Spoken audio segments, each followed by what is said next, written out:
When retirement is around the corner, some of the biggest decisions aren't about when to retire, right? They're about what happens to your income should one spouse be gone, right? There's a lot that goes into that conversation about losing a spouse. It's a tough conversation to have, but one of the big pieces of that is the pension. The options can look straightforward on paper, but the trade-offs behind them are anything but. So today we're going to dig into that a little bit and help you better understand your pension decisions.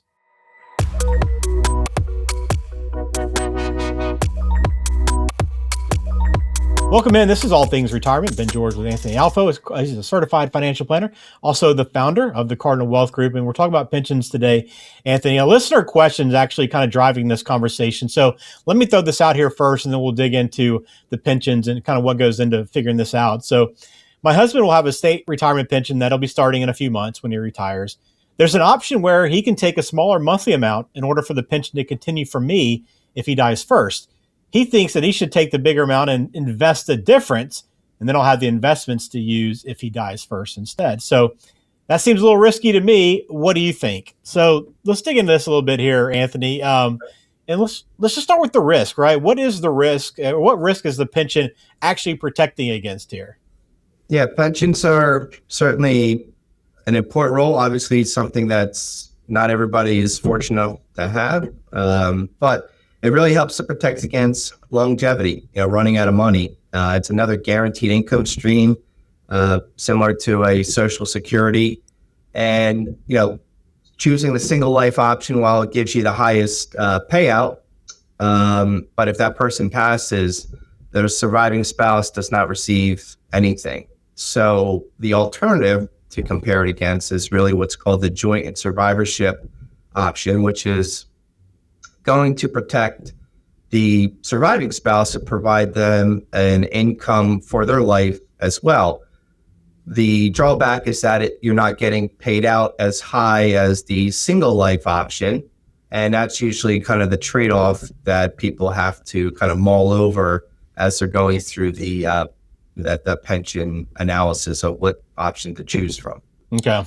Well, in this question, they talk about one of the options being, hey, I'll take the difference and just invest it. Seems like a pretty straightforward strategy on paper, but how realistic is that? It's not. It's not at all. I mean, just think about like the monthly benefit that they're providing to you.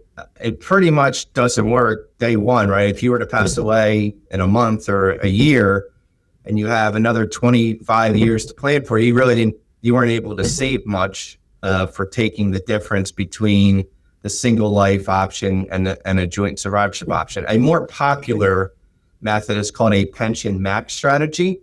And that is taking the difference generally between what the single life is paying out versus the joint survivorship option. So usually there's going to be some difference in pay there, and funding a life insurance policy to provide income similarly if the person passes away and the life insurance comes in. So that's going to be a much better type of strategy to consider. So basically, if you choose a single life option, you're going to get paid out more. You take a portion of the single life amount of money, you fund a life insurance policy with that. And if the person passes away with the pension, then the life insurance comes in as a lump sum and provides a similar type of distribution strategy for that. So we have to typically go through the process of quantifying what that pension is from a present value of a lump sum. So if it's paying you $50,000 a year, we want to quantify how much of a lump sum you would need today if you were to pass away tomorrow to provide $50,000 a year to your spouse. Now, sometimes it works perfectly, and oftentimes it doesn't. There's a few different reasons. One, the difference between the single life option and the joint survivorship option are not that much different. Maybe because the spouses are nearly the same age. It's not that big of a haircut. And mathematically, the amount of money that it's going to cost to fund a life insurance policy costs way more than it would be to take that actual haircut.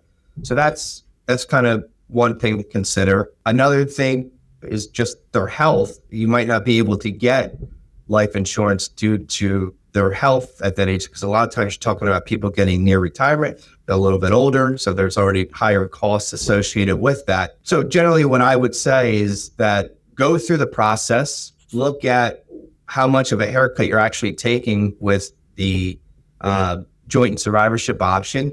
There's also more than one joint and survivorship options. There's ones where you can get a 50% survivorship or 75% survivorship, which all that means is that you're getting a reduced survivorship payout, but you'll get a little bit higher amount of a payout while the person who has the pension is there. So it's kind of somewhere in between those extremes. So it's definitely worth the amount of time because it's an irrevocable decision. The other thing to also consider is that a lot of folks are not married when they get to retirement. Maybe they have a significant other, but they're not married, or they're single and they want the money to go to their children. That is a situation where they're not able to put the survivorship. They're not able to be one of the survivorship payout recipients. Some plans do allow you to do that, but most plans do not. That's where the life insurance really can make some sense, to take the single life option to make sure a loved one, a significant other, or your kids are benefiting from it. So the life insurance can be an option where you want to make sure that somebody's going to get this benefit, because in most plans, right, if you pass away in the first year, you've been with this company maybe for 20, 30 years, and that pension money that was really implied to you over the next 30 years, no one's going to get it. So the life insurance policy could be a way to make sure that somebody's getting something. Granted, you're going to have some expense incurred there, but you're kind of ensuring that some lump sum amount of that pension is going to get to your loved ones. And specifically, if you're still caring for a significant other or your children, and you can't make them a survivorship named in the pension, the life insurance is another way to help with that. Yeah, I like that. That's a thorough breakdown. And again, why you work with an advisor, right, to help you think through these decisions in their entirety is so important to make sure you get it right. And, when you're digging into this question too, Anthony, there's going to be other income sources for that surviving spouse, right, that you have to consider? Yeah, absolutely. So, I mean, it's really a financial planning oriented process where you want to walk them through as to what would happen if they were to take the single life option or the joint survivorship option. What changes occur, right? So they're going to go from maybe two social securities down to one social security. They're going to go from married filing jointly to a single taxpayer filings, which could change their taxes. Do they have enough saved up in their other retirement accounts to offset the differences of losing a social security or a pension going away? So it's really kind of like a gap analysis to see what the gap is if something were to happen. Sometimes there's more than enough saved, and other times there's not. And again, that's one of the reasons why the people sometimes need life insurance in retirement. It's a common question that we get from people to say, do I still need life insurance now that I'm retired? And it's just really, kind of one of those gap analysis where we just got to crunch numbers to kind of see, will life insurance be needed or just make life a lot easier if we can, continue to make payments with it. Gotcha. As you're trying to, again, figure out this answer, who bears the risk here? Who's going to feel it the most? Is it the surviving spouse for sure? Yeah, absolutely. I've never have come across, we've done maybe hundreds of these cases with pensions, where I've seen somebody take a joint survivorship payout and they're like really crunched for money, and it would have been so much better if they just took the single life option. I've yet to see that. In fact, most of the times, we're already kind of assuming that they should take that in the pension selection option. So when they come to our office and we're building out their financial plan, sometimes we don't even ask them initially, or they just send the stuff over and we just assume they're going to take a joint survivorship option, and we'll have a conversation about it. But it just makes life a lot easier insuring it over two lives versus one. We can almost ensure a much higher cumulative benefit received to the family versus taking a single life option. There's certainly caveats there where if they're not married, their care for kids, where we want to look at the life insurance option, that pension max strategy that I discussed with you, or sometimes occasionally if there's a big gap in the age of two spouses, the joint survivorship option payout is based off of the youngest person typically. And so from an actuary standpoint, if you have one that's 65 and somebody that's 52, there could be a pretty big gap or difference between that. So it still at least makes sense to go through the exercise to see, well, what would a life insurance policy cost to provide the same type of benefit? Sometimes the math works out, sometimes it doesn't, and it just makes sense to take the joint survivorship option because it just makes